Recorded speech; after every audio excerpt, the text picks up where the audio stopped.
মা নিয়ে আসলো তার নাতনির জন্য হাঁসের মাংস। আমি যেহেতু আমার মেয়ের মা, তো সেই কারণে তো মেয়ের জন্য মাংস রান্না করতেই হবে, তাই না? নানি তো তার নাতনির জন্য তার দায়িত্বটা পালন করে ফেলেইছে। এখন মা হিসেবে মেয়ের জন্য তো আমার যে দায়িত্ব সেটা তো করে দিতে হবে। তো সেই কারণে কিন্তু এখন চলে আসছে এই মাংসগুলো কাটাকাটি করতে, কারণ রান্না করব।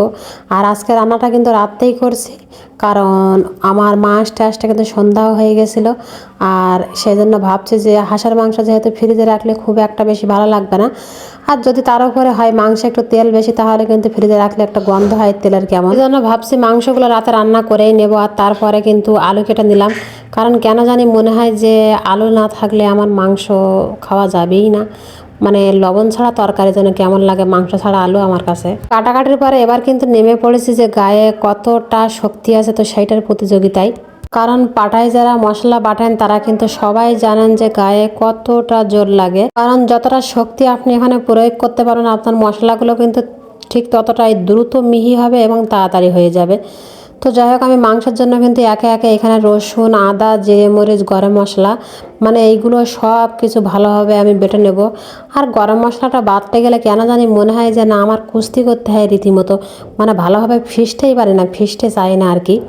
তো কি আর করবো, রাগ করার তো কোনো অপশান নেই, মেয়ে মানুষ যেহেতু রাগ। তার উপরে যদি হয় আবার মেয়ের মা, ছেলের মা তো নয়। ছেলের মা হলে তা না একটা কথা ছিল যে না, আমার রাগ কেউ না কেউ দেখবে। এখন মেয়ের মা, মেয়ের মার কি আবার রাগ দেখার মানুষ থাকে নাকি? যাই হোক, এখন কিন্তু হাঁড়িটার গায়ে খুব সুন্দরভাবে ছাই দিয়ে লেপে দিলাম, কারণ হাঁড়িকে বললাম যে তোমাকে খুব কষ্ট করে মাজতে হয় আমার, আর এই কষ্ট আমি আর নিতে পারছি না। এজন্য বললাম আমি তোমার এই সুন্দর চেহারাটার উপরে সানস্ক্রিন লাগিয়ে দিলাম, যাতে তোমার স্কিনটা একটু কম নষ্ট হয়। ধুয়ে ফেলার পরে যেন আবার তুমি চকচকে ফকফকা হয়ে যাও। আর এই যে এখন সব মশলাগুলো দিয়ে হাঁড়িতে ভালোভাবে হাত দিয়ে মেখে নিলাম। হাতকে বললাম যে তুমি আজকে একটু ভালোভাবে মাখো, কারণ তোমার হাতের মাখাটা যত ভালো হবে মাংসের স্বাদটা কিন্তু ততই ভালো হবে। এখানে মোটে তুমি অলসতা করতে পারবে না আজকে।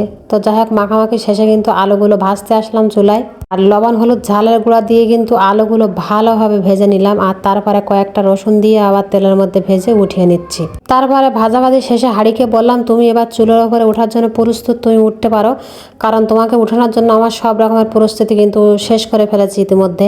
তারপরে আলুগুলোকে কিন্তু সব এক একে হাঁড়ির ভিতরে দিয়ে দিলাম, কিন্তু হাঁড়ি আমাকে বলছে যে তুমি আজকে আমার উপরে এতটাই চাপ দিয়ে ফেলেছো, এগুলো কিন্তু আমি আর নিতে পারছি না। কিন্তু আমি হাঁড়িকে অতি কষ্টে বুঝালাম যে দেখো একটু সহ্য করো, একটু পরেই তো আবার মাংসগুলো কষে একদম অল্প হয়ে যাবে।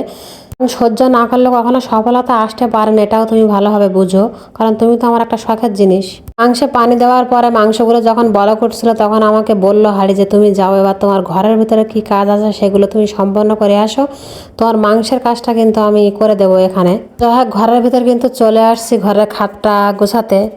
আর খাট তো আমাকে বলছে এভাবে আমাকে অগোছালো রাখলে কি ঘরের ভিতরটা মানান দেখায়, তুমি তো একটু গুছাইতেও পারো।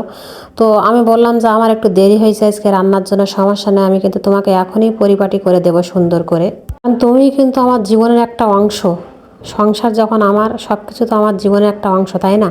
তোমাকেও সেটা বুঝতে হবে। ঘর গোছানোর পরে ঘর কিন্তু আমাকে বললো তাড়াতাড়ি তুমি রান্নাঘরে চলে যাও, কারণ তোমার মাংস কিন্তু হাঁড়ির দায়িত্বে দিয়ে এসেছো, হাঁড়ি যে কি করছে তার ঠিক নেই। রীতিমতো কিন্তু একটু চমকেই উঠছিলাম, তাড়াতাড়ি দৌড়ে গেছিলাম রান্নাঘরে, গিয়ে দেখলাম না হাঁড়ি তার দায়িত্ব ঠিকঠাকই পালন করেছে। ওখান থেকে নিয়ে আসলাম, মেয়ে কিন্তু ভীষণ বায়না করেছিল মাংস খাওয়ার জন্য। আমি বলছিলাম একটু রাখো, একটু দাঁড়াও, আমি তোমাকে দিচ্ছি। এমন তাড়াহুড়ো লাগাইছিল, মাংসটা না হাতের থেকে ছুটে নিচে গিয়ে পড়ে খাওয়ার 12টা বাজায় দিত। সবাই ভালো থাকবেন, সুস্থ থাকবেন, আল্লাহ হাফেজ।